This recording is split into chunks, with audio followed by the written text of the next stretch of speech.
I think the most important thing to focus on is that a little bit can go a long way. So if that means you have 20, 30 minutes and you're getting out for a run, a spin, elliptical, whatever it is, that's staying consistent. It doesn't have to be like your sport exactly. It's just like keeping the ball rolling. And then after you kind of go through this like down debrief period, like Chris, you just mentioned, like I'm getting antsy. I want to start running again more than one time a week. Like the athletes are going to find that on their own. And then I usually find by the end of that third week, they're like, okay, I'm like ready to get back to it. And it's not going to look fully like we're getting right back into it, but it's just like finding the motivation to have that routine again. And I find if you take the right downtime and you focus on just a little bit at a time, you get to that point. And maybe it's not 3 weeks, maybe you need 6 weeks. That's fine. But you're going to get to that point and you're going to be like, okay, I'm there.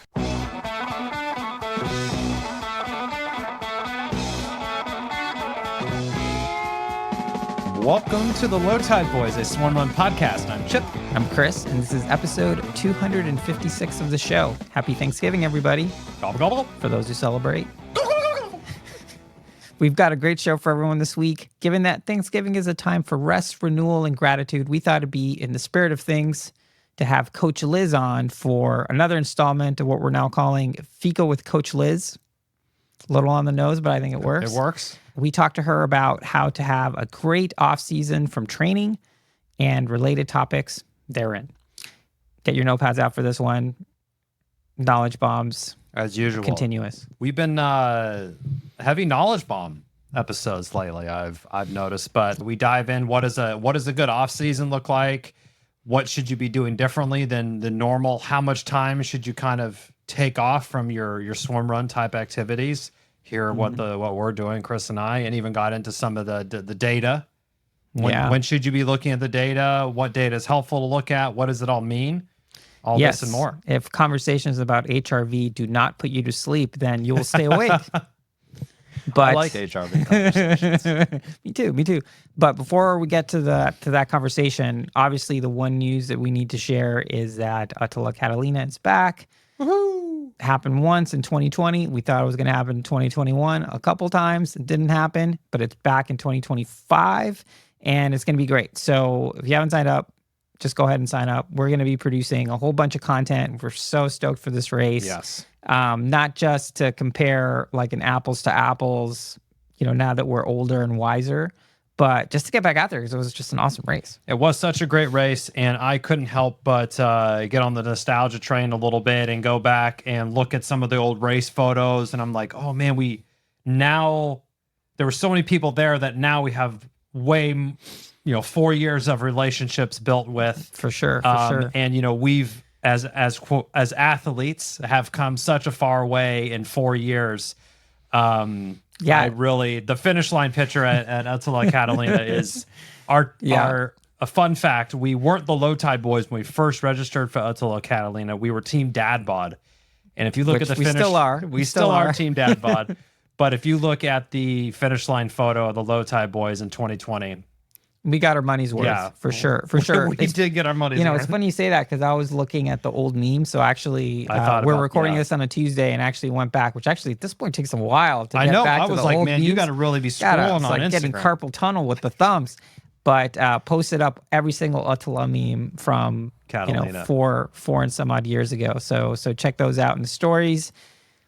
Same still, the ones that are, when your coworkers think that you're going to be stopped talking about swimrun now that your race is over. It's like, still good. Sorry. It's still good.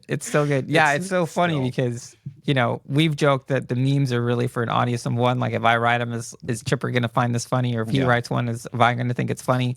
So it's funny to go back and see, I was still chuckling. I mean, they all. If you go back, you can scroll back as far as you want. We should give a just free warm up your thumbs. Yes. Who go comment on the farthest meme back that you want to thing for to win a free shirt. Wow, we just talk. We didn't talk about this. Let's see. Executive decision. Executive decision making. Giving away shirts.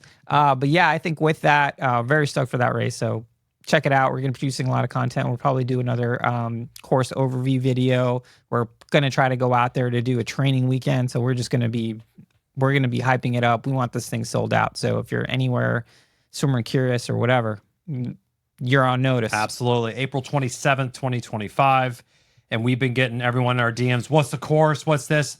We know as much as you all, people. Already getting wetsuit people are already hitting us up with wetsuit to wear. We can advise on gear. Of We're course. already getting comments from famous people like Adam Skolnick being like, it's colder in April than it is in October. I'm like, thanks for nothing. But yeah, so we're going to be producing a ton of content, and we're going to make sure anyone who wants to do this race, you're going to have a great time because we're going to make sure you're super prepared. But I think with that, before we get prepared, this is a nice segue to be like, hey, you got to have some off season, you got to have some recovery, you got to really think about, are you going to redefine your goals, or what are you trying to achieve? What are your deficiencies that you're working on? We talked with Coach Liz about all of that. Yeah, it's a great conversation as usual. And yeah, we'll kick it over to that. So another session of Fika with Coach Liz. Yes. Da-na-na-na-na-na-na-na-na. Batman's parents. Half. Hashtag. I think there's a hashtag. Is that still a thing? Or hashtags? Happy Thanksgiving, everyone. Go turkey trot yourself. Have fun.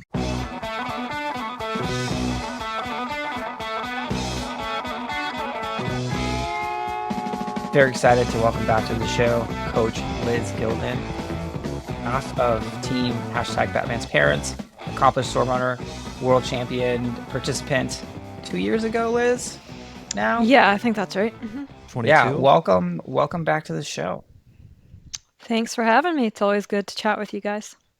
Yeah, so we're here to pepper you with all sorts of questions that are usually very self-serving for our own training and racing goals, but hopefully it'll be helpful for other people as well. But before we get to that, swimrun season's in the rearview mirror at this point. How did your season go? How are you thinking about next year? Season started off early. Lake James came off with the win. And then we headed over to Sweden, got to participate in that EX swim run, which was the eliminator, and then the long course the next day, which was super fun. We raced in Whistler and finished it off in Casco Bay. So it was a great little year of all different kinds of terrain and different speeds. Just that's how I like to do it, mix it up. Yeah, the EX swim run, that would love to hear like your 2 cents on that. I know we talked to Nicholas after that event, but the eliminator style with the kind of circuit, that does seem like a lot of fun there, but also a lot of pain. Definitely a lot of pain. But I think the cool thing about it is like anyone can do it. Like anyone can do those distances. So no matter how fast you are, you're pushing your limits. So it was fun because before the actual like people who got invited to do the elimination rounds, anyone could come do it and try to qualify to get into those elimination rounds. So that's like just another cool aspect of how everyone can be out there participating and doing the swim runs. Yeah. That's and you're like, I have a certain amount of matches. How many am I going to burn to qualify in here? And then how many do I have to race with? Yeah, I know by my last heat, I was like, it hurt so bad that I was like, I kind of don't want to qualify for the next round. As sandbag it a little bit. Yeah. I love it. And what are you thinking for next year? Next year, we're still a little unsure. We've heard some potential new races coming to the U.S. coming back, which sound very exciting. The worst kept secret in U.S. swim run that Catalina might be coming back. Yep. Oh, was I not supposed to say that out loud? Because everyone's been saying it behind everyone's back. I've been getting lots of inquiries too, like, how much do you know? That's very exciting, though. It'll be fun just to see where the season goes. We did just book our Casco Bay accommodations yesterday, so we're on top of it. Just haven't signed up for anything. Nice. Okay. Exciting. See you out there again. I'm sure at least there's always some crossover there. And we shared many miles in Whistler through the sort of spiral run section that was just like a very chaotic loop mountain bike course there. And then also you led a swim. So again, thank you officially. Thank you for pulling on that one. Yeah, that was certainly actually one of my more memorable races from this year. It was so much fun to just share so many miles with you and Jacob, deal with the adversity of like, getting lost a little bit, helping folks along until you guys kind of took off on us on that last long run before the final swim. That's right. But yeah, I feel like typically Chipper and I end up kind of no man's land, just kind of ourselves, just the two of us like somewhere out there. So it was super fun to share with you guys. And it was fun. And we had a couple other teams too, where we all just kept bumping into each other, and that was super cool. Yeah, we all got tangled up in there was some course sabotage happening potentially with some of the flags. And there was probably like 5 or 6 people or teams that were all like, oh, we'll just keep figuring it out. Do you guys remember that guy in like the bathrobe, like drinking his coffee? Like, it's this way. Yeah. Oh, you're not supposed to be over here. Oh, okay. It was like a scene out of like Goodfellas. He was in his robe. He just had like boxer shorts on and these like 80s like gold glasses. And he's like, oh, you guys are supposed to go that way. We're like, oh, thanks. And there was part of me that almost didn't trust it. Like, what if he was just telling us to like go that way? Yeah. What if he was the saboteur? Yeah. You never know. So with that, I think, most swim runners at this point are in their off season. So we have a bunch of questions for you, sort of sort of thinking about the off season and thinking about how do you build up for next year. And I'm curious, when you work with athletes, I'm assuming that you want people to take an off season, but how do you think about how long it should be? And do you take into account kind of what people's plans are for next year? Or is it more just like, hey, off season needs to happen kind of on its own without really thinking about the future necessarily? I get this question a lot, and I'm actually kind of finding that the difference, say, between like triathletes and swim runners is that when off season comes, I feel like triathletes, like, they can't stop. Whereas the swim runners were like really good at taking that break. But I think the swim runners are a little more hesitant to still have coaching during an off season time period, because it is very important and you want to make sure that athlete is coming into this next season ready to train again. But the base season, which occurs after off season into the next season, is like one of the most crucial parts of your training period. And so when I've been talking to athletes, they're like, oh, I don't really want to get started until February or March or whatever. And I'm like, that's totally fine. That's up to you. But hey, if we can start in January or December, let's think about like how many more gains you can make, because we can take so much more time doing things appropriately and leading things up. The season is really long too. Like, now we're looking at starting in March, early April, going through November. That's a long season. So I think also you want to think about when can you have down periods that correlate with the full season at large. So looking at not only when are you going to start training, when are you going to have other structured breaks, and then that's going to help you last throughout the season. Yeah, that is certainly a pretty long season. I know in triathlon speak, that's like an oceanside race kind of in the beginning, and then maybe you're doing Ironman Arizona or something in the fall, like that length of season. And same with some of these swim runs that, it is kind of, you're almost build in a little spring, late spring, early summer kind of mini off season down cycle a little bit is kind of what we found for a couple seasons that Chris and I have done. But I do like the point that you had. I think there is a lot of that. Oh, I don't have a race on the calendar in the next 3 months, so I'll take a pause on the coaching. I've certainly, done that in my previous years. But one thing I have found, it does kind of really keep you on track. And it gives you a chance to really work on, what you might need to work on, whether that could be your swim technique. I know I'm specifically like focused on, coming back from injury, but also strength training there. How do you kind of work with your athletes to think, what are their opportunities, and how do you kind of work on those things during this, 1 to 3 month kind of off-season block that people have? Yeah. And, I think that it's also, I totally understand as an athlete, like being hesitant to commit to some coaching during the holidays and during lots of times of like crazy. But if you're working with the right coach, they're going to help you get through that time period without overstressing you. Because ultimately you're still going to feel good if you get a workout in, even if it's Christmas Eve and you got to wrap all the kids' presents. I think if you're working with the right person, they're going to find the balance for you, and so it's not going to be as scary as you think it is to like commit to these, oh man, I'm training during December and my season doesn't begin till April, but like that's okay. You're going to build up appropriately. So most of the times when you're in an off season, you think I'm going to work on my weakness, which is generally how you do want to look at it, because it's this time where you can kind of set aside trying to toy together multiple sports and really like do a dedicated block to say you want to improve your swimming. And especially if it's cold out, it's a great time to get a lot of swimming in, get some strength training in.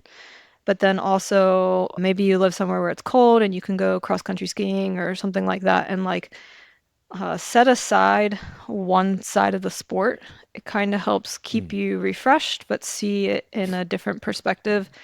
I think a lot of athletes get really caught up in the sports and the numbers and got to get my weekly mileage in and things like that. But a lot of cross training really goes hand in hand and is going to set you up for the better part of the beginning half of the season.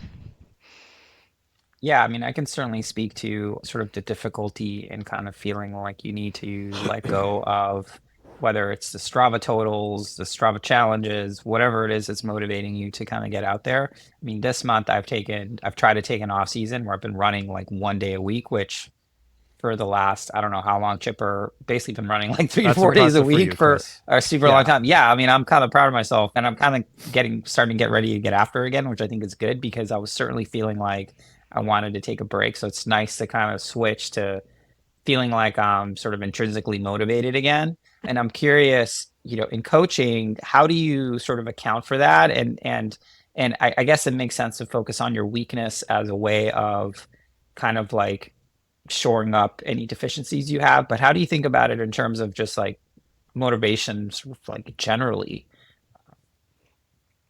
Well, I definitely find athletes can struggle around this time of year with keeping up with a consistent schedule. And I think the most important thing to focus on is that a little bit can go a long way.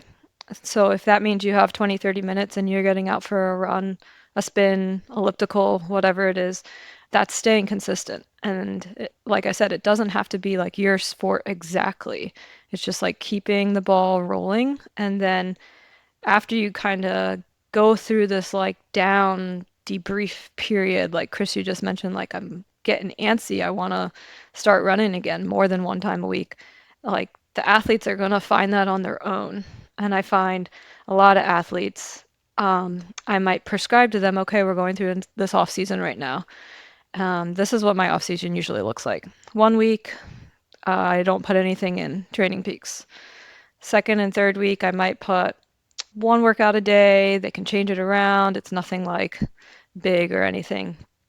And then I usually find by the end of that third week, they're like, okay, I'm like ready to get back to it. And it's not going to look fully like we're getting right back into it. Like you're never going to go straight back into like that same exact routine that you were in before. But it's just like finding the motivation to have that routine again. And I find if you take the right downtime and you focus on just a little bit at a time, you get to that point. And maybe it's not 3 weeks. Maybe you need 6 weeks. That's fine. But you're going to get to that point and you're going to be like, okay, I'm there. Yeah, and I think getting some of that, because there is, I guess, it's a little bit of burnout, I guess, probably technically is what it would be, similar with work or some other activity that you have. It's like, yeah, sort of the day-to-day grind of like, okay, run, swim, it's 2 workouts on some days. Like, yeah, you sort of need a break from that. Do you, for your athletes that you're working with, are we pulling back on some intensity? We're not having like a, December 26th track session the day after Christmas sort of thing, or some sprint session in the pool. But again, it's really just like moving the body, kind of getting out there, getting the body warmed up and getting some activity out there. And we're pulling back on duration and intensity, or how do you think about those 2 levers, I guess? Yeah, a little bit of both. I think the best off seasons do include little to no intensity, but I do also think that neuromuscularly, it's very important to keep those fibers firing. So doing 20, 30-second strides, or even in the pool, you can do like a 25 where you just like build fast. So it doesn't even have to be a full 25, but you're just getting like a little bit of stimulus. And I find that can really go a long way. Like I can't even tell you the amount of times where just because I'm getting older, I can't do the amount of speed work running that I'd like to do. But if I do strides weekly, man, I can still show up on a race and go fast. So not letting your body forget that, hey, Yeah. we can go fast, or I guess those would be your fast twitch muscle fibers, like just keeping those kind of a little bit activated, not to the same, level as during your normal training cycle, but still there, reminding the body that you can do this, and it is something that you need to be ready to do. Yeah. And I do think it's okay if you go 2 or 3 weeks without those kinds of things. But when you start getting back into it, just one session a week, I'm gonna do a couple strides. Oh, here we are in the pool again, just a couple 25s fast. And like it'll come back. It might not feel great the first time, but within a couple sessions, it really comes back fast. Let me ask you a question that we've been, as you know, ranking selection, entry into the ranking selection for Otillo, the Swimrun World Championship is open through the end of December, I believe. And we were already getting DMs, people that are kind of sort of pre-mortem freaking out about what that looks like. But we've been telling people is like, hey, just wait till Swimrun Christmas and then maybe decide to be anxious then. But I'm curious for the athletes that you've coached, and at this point you've coached a ton of people that have done the World Championship. What advice would you give people that are thinking about starting their Otillo journey by entering, and how they should, maybe there's something they should be doing now before Swimrun Christmas if they really think they have a good chance of qualifying? I'm just curious what your thoughts are on that. Yeah, I've kind of been having this conversation a lot too with some of my current athletes as well. Just if you have the rankings, and even if you're unsure about the race next year, just apply, give yourself the chance and see. Because ultimately, you don't have to make that decision until like February. And more than likely, you're going to have started training by January. But one of the biggest things that I find with athletes who end up qualifying is that they start training way too early. And I'm not saying you do want to be consistent. You want to start training as early as possible, but those really big sessions shouldn't be occurring in March or April. They should be occurring in June or July when you're about to peak for September. So just being very careful with that. And I think a big session every once in a while is very good, as long as it's not over and over and over again and you're in March and then you end up injured in May. So just being very mindful of how soon is too soon for such big overloads. And how much of that, let me just follow up with the question, because, there's obviously other swimrun coaches, and for example, on-vol coaching, their philosophy to get people ready, which obviously there's many ways to skin this cat, is just a ton of volume and a ton of these kind of big days, like in the summer, just to kind of get used to big days, I guess, on some level, but also, again, to some success on their end, because they get a bunch of people to the World Championship ready every year. They get a bunch of finishers. So I'm not sort of admonishing that approach, but I'm curious, you just mentioned something different, so we can sort of break out. There's obviously many ways of doing this, but why would you want to hold off? Is it really like an injury thing, or more of almost like a mental load kind of burnout thing?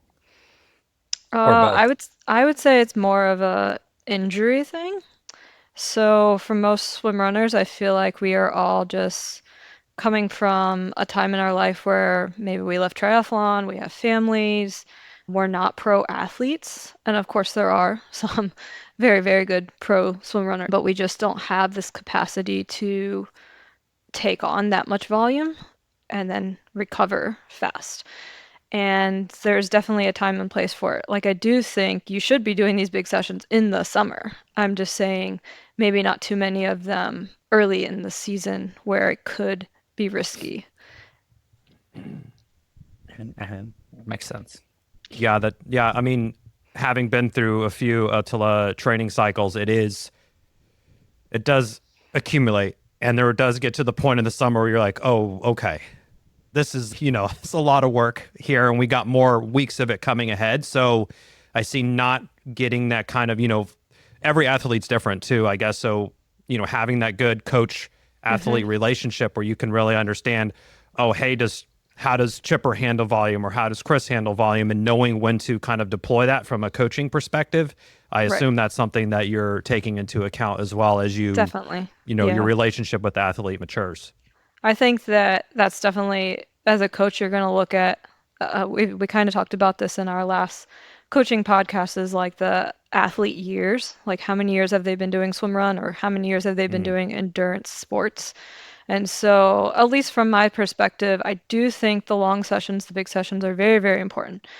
But if you are a newer swim runner and I'm asking you to go run for 3 hours or something, and you might totally be fine, and you have no injury proof or anything like that, but it is just risky if you've never had that experience before. And so I like to build them up to maybe that 3 hour run, kind of like maximizing them. But I would never give them a 3 hour run off the bat over and over and over again, because I think they'll get beat down too fast. Yeah, I like that. I guess sticking with the Otillo training theme, one thing that really sort of surprised me my first time was you're not just running sort of on a trail. There's a lot of dynamic movements, a lot of strength training and mobility and that sort of thing really come into that. How do you think about prescribing those type of, the third and fourth disciplines beyond swim and run, like strength training and that sort of stuff for your athletes? And when do you kind of think about starting that, and how does that change throughout the season? Yeah, I think strength training is going to be super important, one from like an injury perspective, but also just building that durability and ability to handle these long sessions. I think you want to look at strength training, like say during the base phase early in the year. You've kind of got that like endurance phase. You might do 3 sets of 12 with a lighter rep, and you're kind of like building your way up. As you get closer to the season, you actually want to see that become like more like a max strength. And so that might be like some heavier lifts, and then adding in plyometrics, because that's going to give you that explosive ability to be on these trails and rocks and handle back to forward motion, and like catching yourself on a slippery rock. And so the strength does change. And again, the strength is also going to be very dependent on the person. Sometimes I work with athletes who might want to do one heavy session and then one mobility type session throughout the week, which I also think is a good mixture.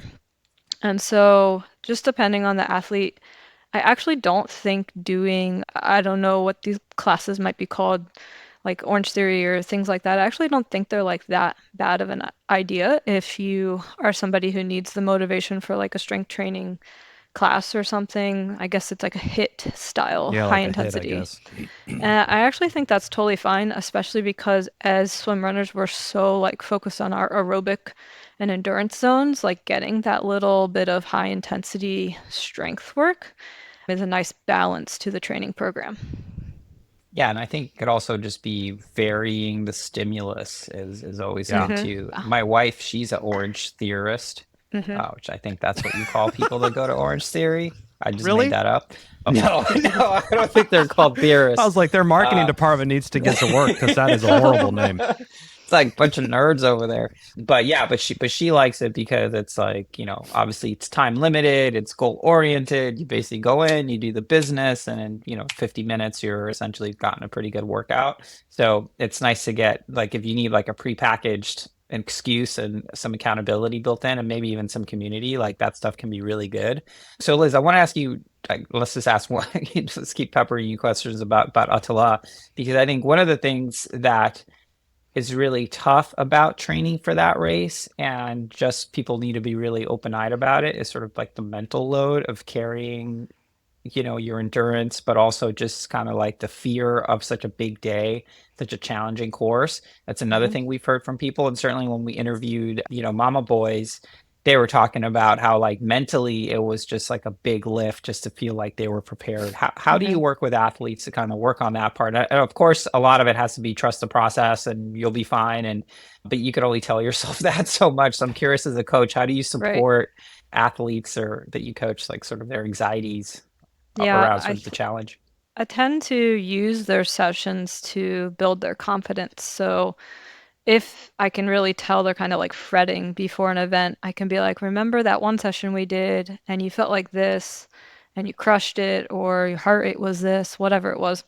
Like having them reflect on those sessions where they did put the work in, that kind of helps them like, oh yeah, okay, I did that.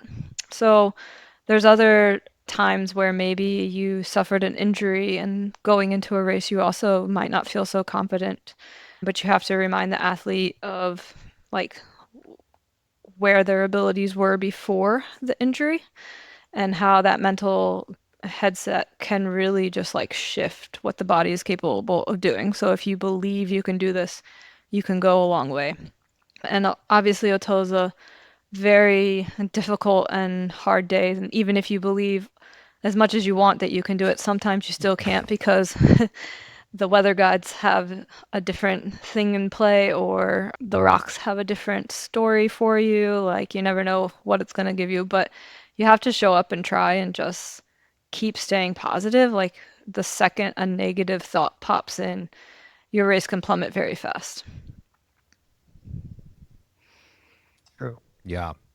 We have lots of good episodes with people who are more skilled about the mental aspect. I'm thinking Susie Moonen, some of the Brad Stallberg stuff that we can go back and reference if you want to go deep dive into that. But yeah, like getting that kind of mental stuff. And I think one thing that's important and cool about Swimrun obviously is like you don't have to clear all those mental hurdles by yourself. You know, you are being towed or towing somebody on the other end of that tether. They can help talk you through, and maybe this is something that you're kind of working with if you have a more longer term partner about like, hey, Chris, I need a pep up or whatever the situation is. I feel like we heard there. a lot of those stories after the race as well, Yeah. where one partner was faltering and the other partner pulled them through. So that is the cool thing about the sport. And even It other really is teams. one of the cool things about the sport. Yeah, other teams. Even other teams too. Yeah. Certainly one of the coolest things about the sport is hopefully if you're doing it as a team, both partners aren't, in the pits of despair at the same time. Less Yeah. than advisable for sure.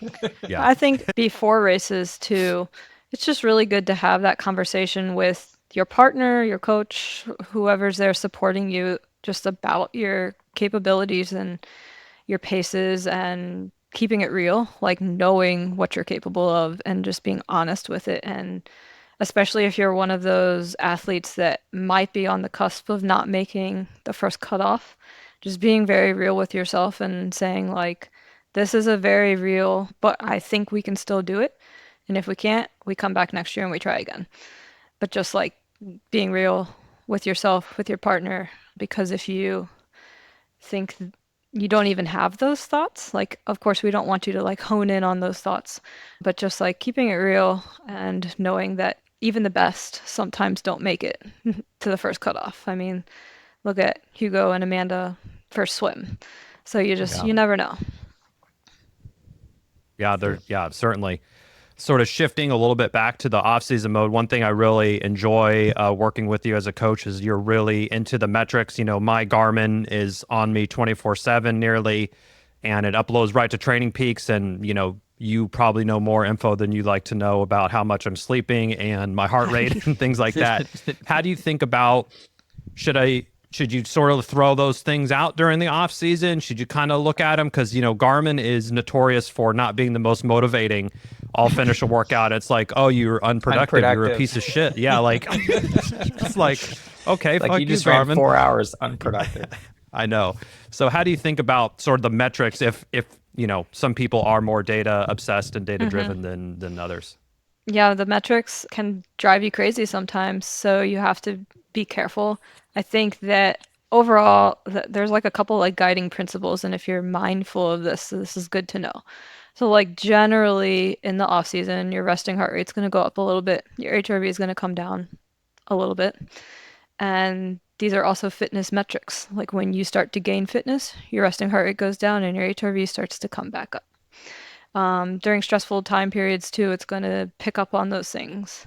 If you go to a Christmas party and you have a drink, resting heart rate might be higher the next day and HRV might be slightly down. But it doesn't mean that you can't go on with your session. You're just being mindful that, okay, maybe I didn't recover as much as I would have liked to. And so I feel like actually during the off season, it might be the one time as a coach where I don't look at the metrics as much from my athletes and just let them go through with their training, unless it's a time where I notice like a big slump, which would indicate sickness. But during the season and as we get closer to races, keeping those metrics more consistent is going to be more important. And Chipper, actually, I thought this was very interesting with you after you suffered your injury. You also had like a little bit of a motivational low, and Yep.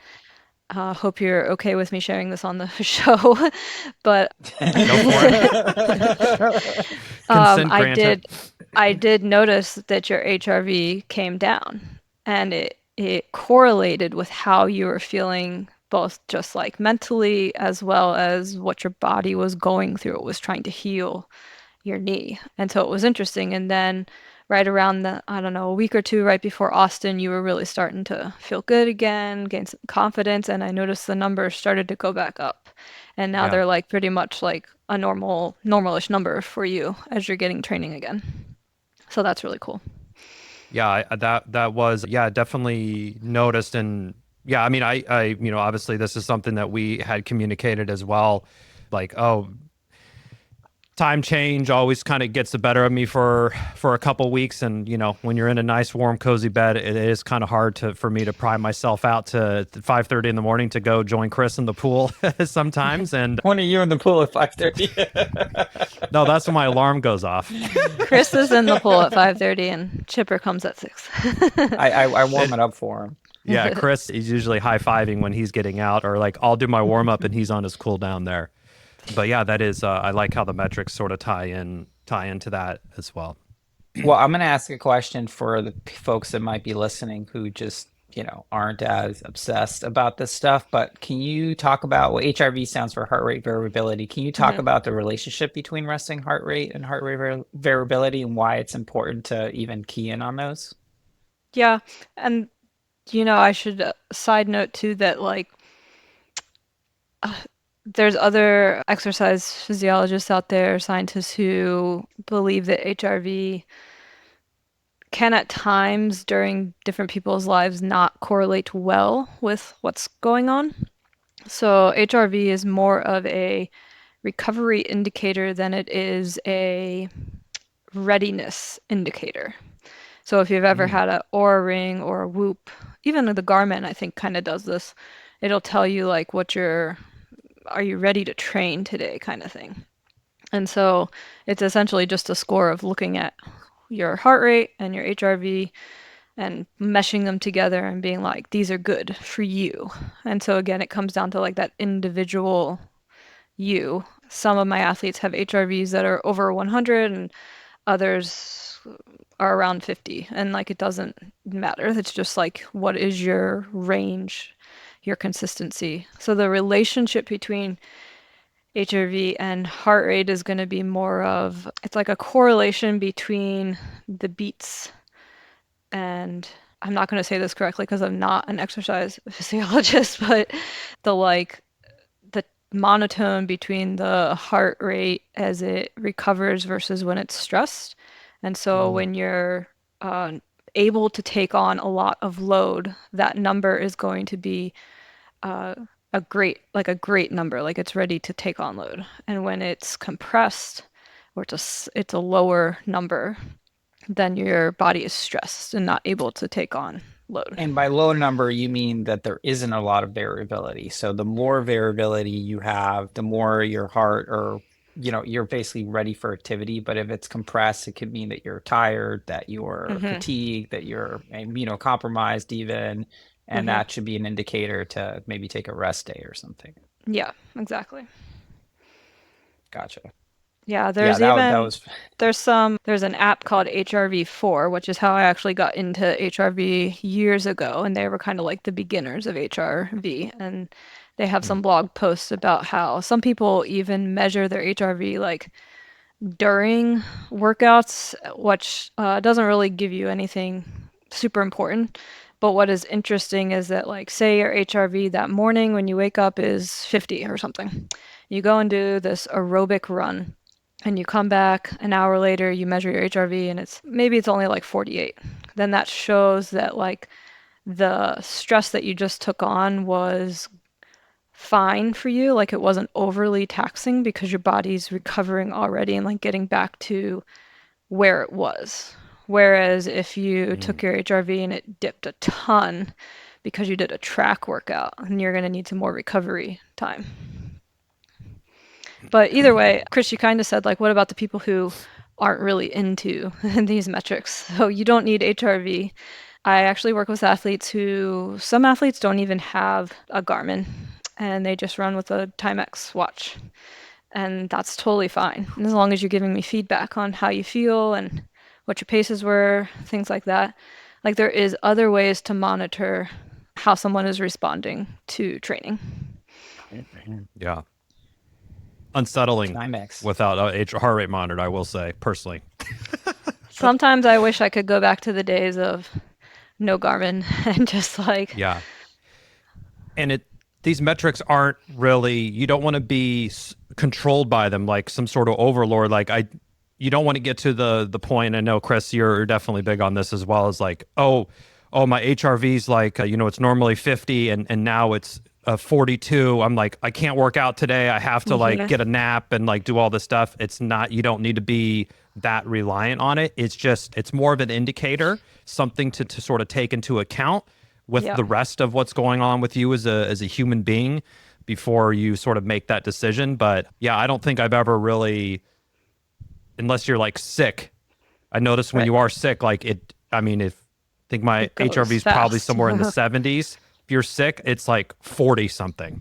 So it's very drastically, and you're like, okay, that's a pretty drastic thing. And it wasn't because I, had a couple beers last night. It was because, I have COVID or whatever the situation I think is. another way to kind of describe that, like I said, like the ebb and flow, they talk a lot about, HRV experts talk a lot about, like, it's your sympathetic system versus your parasympathetic system, I think. And so say before a race, you're nervous. Your HRV that morning probably not going to be that good. And a lot of athletes who are obsessed with this might look at it and be like, oh my God, my HRV is 30. I can't race today. And sometimes maybe it means you're sick, but usually it just means you're nervous, you got adrenaline, like, don't even look at it. So, and like, even this was something I had to learn in the last couple of years of racing, like, don't look at your metrics the morning of race day. They're going to be garbage.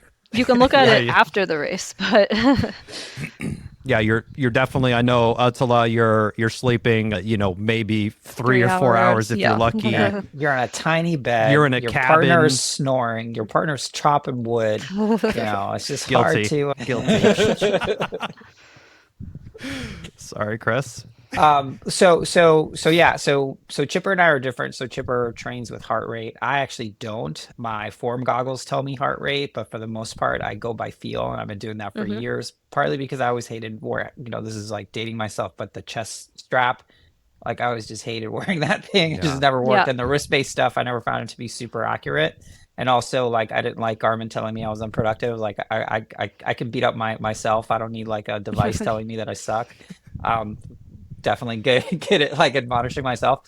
How do you I guess, like, I do know what my HRV is and stuff like that because I wear an Apple Watch to sleep, just so I can have some idea what's happening on the sleep side of stuff. But for folks that aren't that tied into heart rate or zones and things like that, how do you feel about sort of the perceived exertion scale? And is that something that makes it easier or harder, or just a different challenge for you as a coach? Yeah, I think that in a way, it makes it harder for me just because I love the data, and the more data I have, I feel like the deeper I can get into your training and what's actually going on.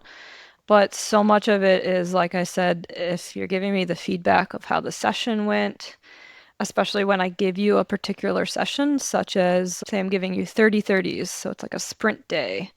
I understand what this session should be giving you. So if you nail it and you felt great, then I know that like you were producing good anaerobic power, you were increasing your VO2 max, like, but if you were struggling that day, then I know maybe, okay, you have some more fatigue in your body, you probably weren't hitting the upper end of the VO2 max, but you can still get some good takeaways from that. I just need to see how you respond in your next couple of sessions to make sure that fatigue doesn't go too overboard.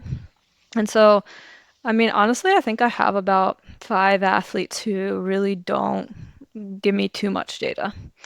And I've seen all of them improve over the course of years, each year, making improvements in their times and their races, and it still works. It might be considered old school, but old school still works too. Yeah, I've I keep telling myself. I've tried to get away from, like, I definitely am not one of these guys like, oh man, my heart rate, I need to like pick it up too because I have 3 more beats to go until my zone 4 levels type of thing. But I will do the session and operate it off a perceived effort scale, and then go back and check after, like on Strava or whatever, like, okay, my perceived effort, like I felt that was a 4 out of 5 effort. This was a sprint, a 400 sprint thing. Where was my heart rate? Hey, did I index it in the right areas? Yes, I did. Okay, then that kind of helps me check in on, like, because I do think, especially for swim run, you need to be going with the flow. You definitely can't be looking at your watch. You'll run into a tree. Right. Especially in Sweden. I feel like at no point during a swim run do you ever look at your pace. Like, no, who cares? Like, nobody cares. It's all about how are you feeling right now? Can I sustain this? And I think actually this is a good reminder for athletes who are coming back from the off season. So I can use my husband as an example. He, after Casco Bay, hasn't swam until this week for the first time. And he told me he did like 150 and he told me his time and he was like, I can't look at the clock for the rest of the week. And I was like, that's exactly what you do. You don't look at the clock. You just swim, you get the yards in, and then eventually in a couple weeks time, it'll come around. And the same thing goes with running. Like if you're coming back from an injury or you took a couple weeks off of running, like your heart rate's probably going to be kind of high when you go for your first run. Like, who cares? You still got to go for your run. Like, even if my coach says I have to run 130 heart rate, but you got to run or you're just going to walk. Like, it's all just like keeping it mindful and not obsessing on it. And as much as like I love the data can really help us make huge improvements in training. There's just the right time and the wrong time to really be hyper focused on it. Yeah, and I would just add to that. Yeah. At least this is what I've been telling myself this month. Like it's normal to go in and out of having not supposed to maintain some sort of peak level of fitness. It's normal to have these sort of, down times and cycles, right? And I think like absolutely just like I said, I've been telling myself that a lot. It's like I'm getting slower. I know I'm getting slower, and that's okay because it's like it can come back, and in fact, we can even build back better. As has been Chipper's sort of mantra. I guess like as a final question, because we've had you on for a while, for folks that might be thinking about what races they want to try, maybe they're trying for their first swim run or their 20th, who knows? How do you advise athletes as to what races might work well for them? Is it an experience thing, a sort of like, training volume thing? Like, so if someone came to you, is like, hey, I want to try swimmer for the first time, how would you evaluate what course or what event might be right for them? Yeah. I mean, from my perspective, if they were coming to me with this question, I would ask them very specifically about their previous history, their strengths and weaknesses, and then finally, what do they enjoy? Because sometimes those things don't always correlate. Like, I used to be a super fast road runner, but I enjoy running trails no matter what pace it is right now. So I want to pick the hard trail run race or something. But yeah, so like obviously if it's a a kind of beginner athlete and they don't have a lot of open water experience. Maybe we're looking at doing those shorter distances that Otillo's offering now. And maybe they want to do a partner, but their first try, they just need to do it single just so they can get the hang of it. And like, that's okay. I'm also going to look at like number of years again of how long they've been doing this, because this is when they're going to want to kind of count back from their ideal race. I'd like to race in July. So what does this mean with the training? That means I should probably get going by March or April, because I think a more experienced swimmer, runner, anything like this, I think you can kind of get by with like a shorter training block. 8 to 10 weeks can be honestly pretty ideal. But if you're a newer one or you need quite a bit of volume, distance, you want to be looking at that like 12 to 16 week time period. And so that's where you kind of want to like count back from when this race is occurring even. Yeah, that makes sense. Nice. That makes sense. Okay. I know Chris said that was the last question, but that was the last coaching question. We have a weather-related question I need to. Ooh. Yes, it's the Bomb official- cyclone. Title official meteorologist. But in Northern California, we are hearing all about bomb cyclones and atmospheric rivers. Please help us understand what this is. Thank you. Well, it has more to do with the actual pressure in the atmosphere than any kind of like weather phenomenon. Like obviously, yes, you're getting lots of rain, you're getting wind, maybe it's a little cooler than usual. So just like on the East Coast, when we get nor'easters, you're kind of experiencing that, but on the West Coast side. So it's going to be like the pressure in the atmosphere is dropping, which is what happens when the East Coast gets these big nor'easter storms or like even like hurricanes. Like the pressure gets low. And when the pressure gets low, it creates a unstable atmosphere. And so that's what is creating this big amount of rain and storm in your area. It has definitely become a little more popular in the last couple of years with the changing climate. And as sad as it is, I think we're going to be experiencing this a bit more as we go further into the future. Yeah. Well, that explanation was still over my head, but thank you.